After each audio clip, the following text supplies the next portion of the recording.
Hello guys, नमस्कार, जय हिंद। स्वागत है आपका मेरे यूट्यूब चैनल में जिसका नाम है सौरवी एजुकेशन हब। आज हम पढ़ रहे हैं हमारी क्लास 9th का साइंस का जो चैप्टर 2 है जिसका नाम है क्या हमारे आसपास के पदार्थ शुद्ध है का चैप्टर हम कंप्लीट कर चुके थे। हमने नोट्स अच्छे से देखे थे, उसके नोट्स बनाए थे। उसके बाद जो चैप्टर के अंदर क्वेश्चन थे वो कंप्लीट कर लिए। अब हम वो क्वेश्चन देख रहे हैं जो चैप्टर के बाद लिखे होते हैं, जो होते हैं ना पाठ्य पुस्तक के प्रश्न, हम उनको देख रहे हैं। वन शॉट वीडियो है, एक ही वीडियो में आपको सारे क्वेश्चन के आंसर मिल जाएंगे। तो सबसे पहले कर लीजिए चैनल को सब्सक्राइब और चलते हैं अपनी वीडियो की ओर। तो देखिए, फर्स्ट क्वेश्चन है, निम्नलिखित को पृथक करने के लिए आप किन विधियों को अपनाएंगे। पहला है सोडियम क्लोराइड को, यानी सोडियम क्लोराइड क्या होता है, NaCl। क्या होता है सोडियम क्लोराइड, देखो देखो देखो देखो देखो, सोडियम क्लोराइड मतलब हमारा NaCl। इसको जल के विलयन से पृथक करने के लिए क्या करेंगे हम, वाष्पीकरण विधि। क्या करेंगे, गर्म कर लेंगे, वाष्प बना के पानी उड़ा देंगे, पानी वाष्प बन के ऊपर बाहर चल जाएगा, क्या बचेगा, नमक। दूसरा है अमोनियम क्लोराइड। अमोनियम क्लोराइड को सोडियम क्लोराइड तथा अमोनियम क्लोराइड के मिश्रण से पृथक करने के लिए क्या करेंगे, अमोनियम क्लोराइड को सोडियम क्लोराइड तथा अमोनियम क्लोराइड के मिश्रण से पृथक करने के लिए हम क्या करेंगे, ऊर्ध्वपातन करेंगे। क्या करेंगे, ऊर्ध्वपातन, यानी सीधे ठोस से द्रव नहीं बनेगा, क्या बनेगा, गैस बन के उड़ जाएगा। धातु के छोटे टुकड़ों को कार के इंजन ऑयल से पृथक करने का, जब होता है ना कार के इंजन ऑयल में धातु के टुकड़े फंस जाते हैं तो क्या करते हैं, हम छान लेते हैं। उसको क्या बोलते हैं, एक और मेथड, निस्पंदन मेथड। क्या बोलते हैं, निस्पंदन, छानन विधि, यानी फिल्ट्रेशन मेथड। देखिए, दही से मक्खन निकालने के लिए, ये एग्जामिनर का फेवरेट क्वेश्चन है, इसके लिए अपकेंद्रण विधि क्या होगी, अपकेंद्रण विधि। ओके, जल से तेल निकालना, जल में से तेल निकालेंगे तो ये पृथक्करण कीप मेथड है, सेपरेटिंग फनल विधि, उसके द्वारा ये करेंगे। चाय से चाय की पत्तियों को पृथक करने में, अब ये तो हम सबने देखा है, घर में चाय तो सबके ही बनी है, क्या करेंगे, छान लेंगे चाय की छलनी से। तो इसका ये देखिए ये आंसर, छानन विधि। बालू से लोहे की पिनों को पृथक करने में, बालू रेत में से लोहे की पिन, अब लोहे की पिन को बालू क्या करेंगे, हम चुंबक साथ पास में ले जाएंगे तो जो लोहे की पिन है चुंबक से चिपक जाएगी। तो इसके लिए क्या यूज होगा, चुंबकीय पृथक्करण, मैग्नेटिक सेपरेशन मेथड यानी विधि। भूसे से गेहूं के दानों को पृथक करने में, घर में पहले, अब तो खैर वो सबके आटे आने लग गए, पर आटा आता है, भूसे से गेहूं को दाने को क्या करते हैं, फटक के हटाते हैं, क्या करके, फटकन मेथड द्वारा। पानी में तैरते हुए मिट्टी के महीन कणों को, मिट्टी के कणों को अलग करने के लिए क्या करते हैं, भारण, फिटकरी का उपयोग करते हैं। देखिए, कई बार गंदा पानी आता है तो क्या करते हैं, मिट्टी आती है तो सब पहले तो, अब तो क्या है, RO सिस्टम हो गए, तो जब ये सब नहीं था तो अधिकतर घर में क्या करते थे, उस पानी की जो हमारी मटकी होती थी या पानी की बाल्टी, गगरा, इन सब में क्या करते थे हम लोग, एक फिटकरी का एलम का टुकड़ा डाल देते थे। थोड़ी देर बाद क्या है, वो पानी कहाँ बैठ जाता है, नीचे बैठ जाता है। साफ कौन सा वाला, गंदा पानी, जो मिट्टी मिट्टी के कण होते हैं ना वो नीचे बैठ जाते हैं, और साफ पानी ऊपर आ जाता है और मिट्टी के कण नीचे बैठ जाते हैं। ठीक है, तो इसके लिए भारण यानी फिटकरी का उपयोग करा जाता है। पुष्प की पंखुड़ियों के निचोड़ से विभिन्न रंजकों को पृथक करने में क्रोमेटोग्राफी, ये अलग ही मेथड है, कौन सा, क्रोमेटोग्राफी। तो देखिए, फर्स्ट क्वेश्चन कंप्लीट, आते हैं हम अपने सेकंड क्वेश्चन पर। चाय तैयार करने के लिए आप किन किन चरणों का प्रयोग करेंगे। अब चाय बनाना तो सब बच्चों को आता है, आप लोग आ गए, कौन सी क्लास में आ गए आप सब, 9th क्लास में। अब 9th क्लास में आकर आपको ये तो आना चाहिए कि चाय बनाना, ऐसा नहीं है कि चाय सिर्फ लड़कियां ही बनाएंगी, हम घर का काम क्यों कर, नहीं, ये एक बेसिक नीड है, चाय बनाना, अपने लिए कुछ तो बनाना आना चाहिए। क्योंकि जब लॉकडाउन जैसी कंडीशन में, जब कोई हाउस हेल्प नहीं होती घर में, मान लो कोई बड़ा नहीं है, तो हमें चाय बनाना तो आना चाहिए ना। तो देखिए बच्चों, हमें क्या करना है, विलयन, विलायक, विलय, घुलना, घुलनशील, अघुलनशील, घुले तथा अवशेष शब्दों का यूज करना है। देखो, सर्वप्रथम एक पात्र में हम 1 कप पानी विलायक के रूप में लेंगे। जब मैंने ये चैप्टर पढ़ाया था तब आप लोगों को बताया था ना, जो ज्यादा चीज है लिक्विड वाली वो है विलायक। तो यहाँ क्या है, 1 कप पानी लिया। विलायक, विलायक में क्या घुलता है, विलय, विलय होता है कम पदार्थ। इसमें चीनी डालिए जो एक विलय पदार्थ है। अब ये विलय किसमें घुलेगा, विलायक में। आपको जल और चीनी का क्या बन गया, एक सॉल्यूशन, विलयन बन गया। क्योंकि चीनी जल में क्या है, घुलनशील। तो मैंने बोला ना अभी, विलायक में ही क्या घुलता है, विलय, यानी विलय घुलने वाला है, विलायक वो जिसमें घुलता हो। अब इसमें 1 या आधा चम्मच चाय की पत्ती डालिए, जो जल में क्या है, अघुलनशील विलय है। कौन सा विलय है, अघुलनशील, तथा इसे उबालिए। उबाल ली। अब इसमें 1 कप दूध डालकर लगभग 5 मिनट तक पुनः उबालिए। अब एक छन्नी छन्नी लेनी है, उससे छानना है आपका चाय। आपको कौन सी चाय मिल जाएगी, आपको चाय मिलेगी फिल्ट्रेट, यानी घुले, तथा चाय की पत्ती छन्नी के ऊपर अवशेष के रूप में शेष रह जाती है। ठीक है, इसमें तो वर्डिंग का ध्यान रखना है, आपको पता होना चाहिए विलयन क्या है, विलायक। आपको ये सब जानने के लिए हमारा चैप्टर डिटेल में पढ़ना पड़ेगा, तो वो क्या है, मेरी प्लेलिस्ट में, क्लास 9th की साइंस की प्लेलिस्ट में। क्वेश्चन नंबर 3 है, प्रज्ञा ने 3 अलग अलग पदार्थों की घुलनशीलताओं को विभिन्न तापमान पर जांचा, अलग अलग टेम्परेचर पर जांचा, तथा नीचे दिए गए आंकड़ों को प्राप्त किया। ये नीचे जो टेबल बन रही है ना, उसमें प्राप्त किया। प्राप्त हुए परिणामों को 100 ग्राम जल में विलय पदार्थ की मात्रा, क्या करा, जो प्राप्त परिणाम हुए उनको 100 ग्राम जल में विलय पदार्थ की मात्रा जो संतृप्त विलयन बनाने हेतु पर्याप्त है, निम्नलिखित तालिका में दर्शाया गया है। तापमान दे रखे हैं विलय पदार्थ के, 283, 293, 313, 333, ये केल्विन में है, 373। घुलनशीलता सबकी दे रखी है, इतने इतने टेम्परेचर पे ये कैसे कैसे घुलेंगे। ठीक है बच्चों, पहला है 50 ग्राम जल में, कितने जल में, 50 ग्राम जल में 313 केल्विन पर पोटेशियम नाइट्रेट। अब कौन सा नाइट्रेट, पोटेशियम नाइट्रेट, 313 यानी ये 62 वाला। ठीक है, दे रखा है ना 313 पोटेशियम नाइट्रेट 62, ये हमने ग्राफ से देखा, इस टेबल से। पोटेशियम नाइट्रेट के संतृप्त विलयन को प्राप्त करने हेतु कितने ग्राम पोटेशियम नाइट्रेट की आवश्यकता होगी। तो देखो, चूंकि 100 ग्राम जल में, ये उसने जो टेबल बताई है अपन को किसकी दे रखी है, 100 ग्राम की, पर हमारे पास कितना है, 50 ग्राम। तो दिमाग ही नहीं लगाना वैसे इस क्वेश्चन में। 100 ग्राम में कितने हैं हमारे पास, 62। 100 ग्राम में 62, और हमें क्या 50 ग्राम में लेना है, तो वैसे इसका आंसर 31 ग्राम होगा, इजीली हो गया है। बट फिर भी हमें क्वेश्चन को लिखने का ही तो नंबर मिलता है हमें। देखो, तो लिखा हमने, चूंकि 100 ग्राम जल में 313 केल्विन ताप पर पोटेशियम नाइट्रेट यानी KNO3 का संतृप्त विलयन प्राप्त करने हेतु इसकी मात्रा कितनी है, 62 ग्राम, इसलिए 50 ग्राम जल में क्या करा, 62 जो टोटल है वो तो लिखा हमने ऊपर, बटा 100 इंटू ये 50 ग्राम, किसका किसका निकालना है, 50 ग्राम। 50 से 100 2 बार कटा। देखो मैं इधर सॉल्व करके बताती हूँ आपको, पेन का कलर चेंज कर लूँ, नहीं तो बच्चे के मैम दिखाई नहीं।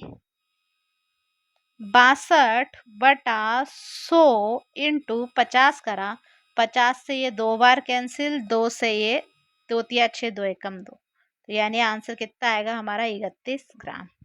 ठीक है बच्चों, अब दूसरा है, प्रज्ञा ने 373 केल्विन पर पोटेशियम क्लोराइड का एक संतृप्त विलयन, संतृप्त सॉल्यूशन रेडी करती है और विलयन को कमरे के ताप पर ठंडा होने के लिए छोड़ देती है।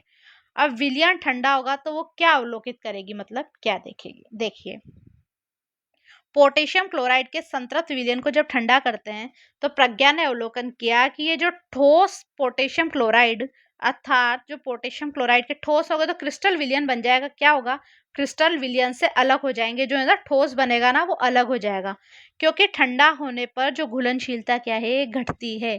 क्या होती है, ठंडा होने पर घुलनशीलता घटती है। कई बार हम लोग जैसे घर में देखिए क्या बनाते हैं, हाँ घर में अगर चाशनी देखी है आप लोगों ने कभी, मिठाई बनती हुई देखी तो हम शक्कर को मेल्ट करने के लिए, उसकी घुलनशीलता बढ़ाने के लिए क्या करते हैं, उसको पानी में डाल के गर्म करते हैं। गर्म करने पे घुलनशीलता बढ़ती है, और जैसे जैसे वो ठंडा होता है उसके क्या है, क्रिस्टल बनने लग जाते हैं, जमने लग जाती है। तो ये वही है, क्योंकि ठंडा करने पर घुलनशीलता घट जाती है, गर्म करने पर बढ़ी रहती है। अतः ठोस KNO3 है बच्चों, यहाँ मैं पेन से लिख देती हूँ, ठोस KNO3 का विलयन प्राप्त होता है। ठीक है, अब तीसरा है, 293 केल्विन पर प्रत्येक लवण की घुलनशीलता का परिकलन करना है।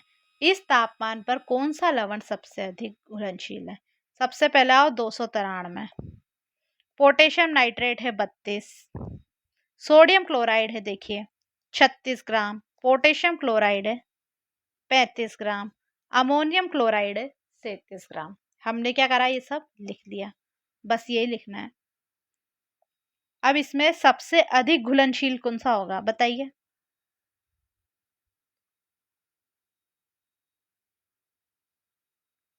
ठीक है, ये पोटेशियम नाइट्रेट, ये सोडियम क्लोराइड, अमोनियम क्लोराइड और ये पोटेशियम क्लोराइड, अमोनियम क्लोराइड। इसकी क्या करनी है, हमें यहाँ पर टेबल बनानी है। क्या करनी है बच्चों? टेबल बनानी है, यही करना है।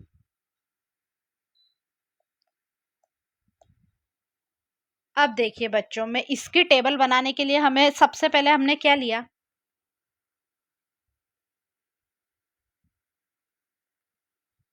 293 केल्विन ढूंढा। क्या ढूंढा हमने? 293 kelvin.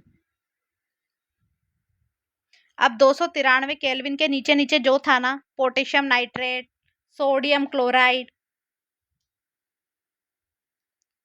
Potassium chloride, ammonium chloride, हमने इन सबको ले लिया।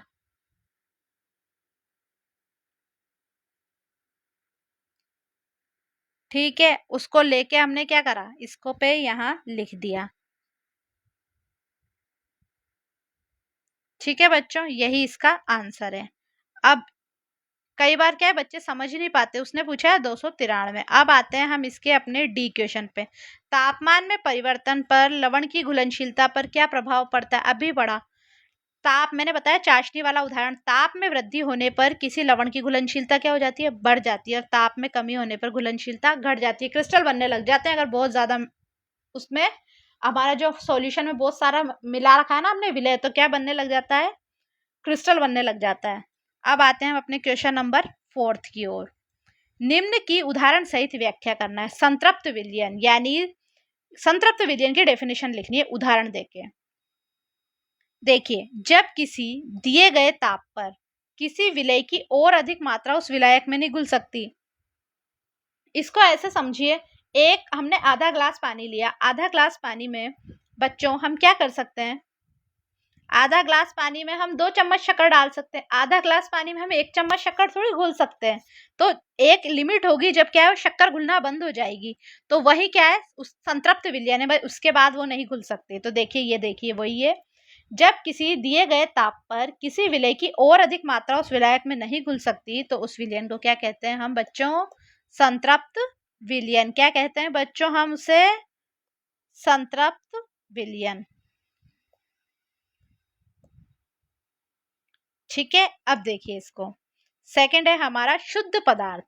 शुद्ध पदार्थ क्या होता है? जो एक ही प्रकार के कणों से मिलकर बना होता है, और उसके जो भी मौजूद सभी कण होते हैं वो क्या होती है, उनकी रासायनिक प्रकृति समान होती है। अब उदाहरण देखेंगे हम उसके, तो उदाहरण क्या होंगे, जैसे सोना, चांदी आदि। उसमें मौजूद सभी कण क्या है, रासायनिक प्रवृत्ति सेम हो। अब कोलाइडी कण भी पढ़े थे हमने बहुत डिटेल में, टिंडल प्रभाव ये सब पढ़े थे। तो ये देखिए, कोलाइड विलयन वो है जिसमें विलय के कणों का आकार क्या हो, विलयन से तो बड़ा हो, क्या हो, सॉल्यूशन से तो बड़े हो, पर निलंबन के कणों से छोटे हो, यानी 1 नैनोमीटर से 100 नैनोमीटर। हमने एक टेबल पढ़ी थी कोलाइड, विलयन और निलंबन के कणों वाली, वो टेबल जरूर देख लीजिएगा। कोलाइड क्या है, वो विलयन वो है जो विलय के कणों का आकार क्या है, 1 नैनोमीटर से 100 नैनोमीटर के बीच होता है। इनके विलय कणों को खुली आंखों से हम नहीं देख सकते, ये स्थायी होते हैं। कोलाइड, ये स्पेशल बात है इसकी भाई, जो कोलाइड है टिंडल प्रभाव उत्पन्न करते हैं, जैसे रक्त, दूध, फेस क्रीम, मक्खन आदि। अब ये टिंडल प्रभाव क्या होता है, पढ़ा था ना हमने। जब हम जैसे विलयन है, कोई सा भी सॉल्यूशन है, तो कोलाइडी विलयन है ना, उसमें हम अगर प्रकाश डालेंगे तो प्रकाश फैल जाएगा, तो ये होता है टिंडल प्रभाव। अब देखिए निलंबन। निलंबन एक विषमांगी मिश्रण है। कौन सा मिश्रण है? विषमांगी। इसमें विलय पदार्थ के कण घुलते नहीं है, बल्कि क्या होते हैं, माध्यम में इस समष्टि में निलंबित रहते हैं। निलंबित यानी देखे जा सकते हैं, ये कण आंखों से देखे जा सकते हैं। यदि मिश्रण को कुछ देर बिना हिलाए छोड़ दे तो वो ठोस कण क्या होते हैं, नीचे बैठ जाते हैं, जैसे कीचड़ का पानी, रेत का पानी, चौक पाउडर तथा पानी में चूना पत्थर आदि। पानी में कौन सा पत्थर? चूना पत्थर आदि। तो देखिए बच्चों, अब आते हैं हम अपने क्वेश्चन नंबर 5 पर। निम्नलिखित में से प्रत्येक को समांगी और विषमांगी मिश्रणों में वर्गीकृत करें। कौन कौन को? सोडा वाटर, सोडा जल, लकड़ी, बर्फ, वायु। ये वायु मैंने स्पेसिफिक आपको अलग बताया था कि वायु हमारा क्या है? समांगी मिश्रण है। ठीक है। सिरका, छनी हुई चाय। तो देखो, समांगी सोडा वाटर, बर्फ, वायु, सिरका, छनी हुई चाय। विषमांगी लकड़ी और मिट्टी में बहुत सारी चीजें एक्स्ट्रा भी मिली होती है। अब है हमारा क्वेश्चन नंबर 6।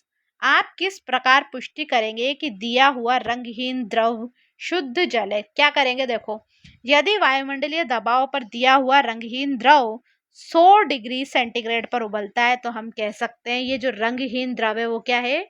शुद्ध जल। क्योंकि हमें क्या याद है? शुद्ध पदार्थों के क्वथनांक और गलनांक फिक्स होते हैं। ये हमने पढ़ा था कि क्वथनांक क्या होता है, गलनांक क्या होता है। तो हम क्या करेंगे? उस रंगहीन द्रव को 100 डिग्री सेंटीग्रेड पे उबालते हैं। अगर ये उबलता है तो हम क्या देखते हैं? उबल गया, तो इसका मतलब ये शुद्ध पदार्थ है। अब शुद्ध पदार्थों क्योंकि क्वथनांक और गलनांक फिक्स होते हैं। ठीक है बच्चों। अब है हमारा क्वेश्चन नंबर 7। निम्नलिखित में से कौन सी वस्तुएं शुद्ध पदार्थ है? वही छांटनी है। बर्फ बिल्कुल शुद्ध पदार्थ है। दूध तो क्या है? हमने फ्रंट पेज ही ये बनाया था कि दूध शुद्ध नहीं है। लोहा शुद्ध पदार्थ है। हाइड्रोक्लोरिक अम्ल शुद्ध पदार्थ है। कैल्शियम ऑक्साइड शुद्ध पदार्थ है। पारा शुद्ध पदार्थ है। ईंट मिश्रण है। लकड़ी नहीं है शुद्ध पदार्थ। वायु अभी पड़ा, शुद्ध पदार्थ नहीं है, समांगी मिश्रण है। अब इनमें से हमें विलयन की पहचान करनी है। मिट्टी विलयन है ही नहीं। समुद्री जल विलयन है। वायु नहीं है विलयन, मिश्रण है। कौन सा? समांगी मिश्रण। कोयला मिश्रण नहीं है, विलयन भी नहीं है। सॉरी, कोयला विलयन नहीं है। सोडा वाटर विलयन है। निम्न में से कौन टिंडल प्रभाव? भी पढ़ा हमने टिंडल प्रभाव। नमक का घोल नहीं बनाएगा टिंडल प्रभाव। दूध बिल्कुल टिंडल प्रभाव दर्शाएगा। कॉपर सल्फेट का विलयन नहीं। स्टार्च विलयन, क्योंकि ये दोनों क्या है हमारे कोलाइडी विलयन। ठीक है बच्चों, क्या है ये दोनों? कोलाइडी विलयन। अब क्वेश्चन नंबर 10 है। इन्हें हमको निम्नलिखित को तत्व यौगिक मिश्रण में वर्गीकृत करना है। तो मैंने इसे टेबल बना के दिया है आपको। तत्व यौगिक मिश्रण। देखिए, सोडियम तत्व है जो हमारा मिट्टी है। मिट्टी क्या है? मिश्रण है। चीनी का घोल भी क्या है हमारा? मिश्रण है। जो चांदी है, चांदी तत्व है। कैल्शियम कार्बोनेट, यौगिक के कैल्शियम और कार्बोनेट से बना है। टीन धातु है, तत्व है। सिलिकॉन तत्व है। कोयला है हमारा, कोयला क्या है हमारा? मिश्रण है। वायु अभी पढ़ा था हमने, वायु क्या है? मिश्रण है। साबुन क्या है हमारा? ये यौगिक है। मेथेन गैस है, तो गैस क्या है? यौगिक है। CO2 भी गैस है, यानी यौगिक के जो रक्त है वो है हमारा मिश्रण। ये मैंने बना के दी थी टेबल। अब आते हैं हम इसके लास्ट। हाँ, इसमें से कौन? ये तो रासायनिक परिवर्तन मैंने आपको एक चीज बताई थी, ये फेवरेट होता है। ये कंपटीशन एग्जाम में भी आपका पीछा नहीं छोड़ेगा, तो इसको तो आपको याद अभी से कर लो ताकि तब आप परेशान नहीं होंगे। निम्नलिखित में से कौन कौन से परिवर्तन रासायनिक होते हैं? पौधों में वृद्धि बिल्कुल रासायनिक परिवर्तन है। लोहे में जंग लगना रासायनिक परिवर्तन है। लोहे के चूर्ण और बालू को मिलाना रासायनिक परिवर्तन है, इसमें कुछ नया बना ही नहीं। खाना पकना बिल्कुल रासायनिक परिवर्तन है। भोजन पच गया यानी केमिकल रिएक्शन होगी। जल से बर्फ बनना रासायनिक परिवर्तन का है, सिर्फ अवस्था बदली है, ये नहीं है। मोमबत्ती का जलना रासायनिक परिवर्तन है। पिघलना, मोमबत्ती का जलना रासायनिक परिवर्तन है। क्या है? जलना रासायनिक परिवर्तन। तो इसी के साथ हमारा ये चैप्टर कंप्लीट हुआ। क्या हो गया? हमारा चैप्टर कंप्लीट। नेक्स्ट जो पार्ट आएगा हम इसका चैप्टर नंबर 3 पढ़ेंगे। तो सबसे पहले कर लीजिए, क्या है, जाने से पहले आपको करना है चैनल को सब्सक्राइब। और मिलते हैं हम अपनी नेक्स्ट वीडियो में, तब तक के लिए बाय बाय दोस्तों।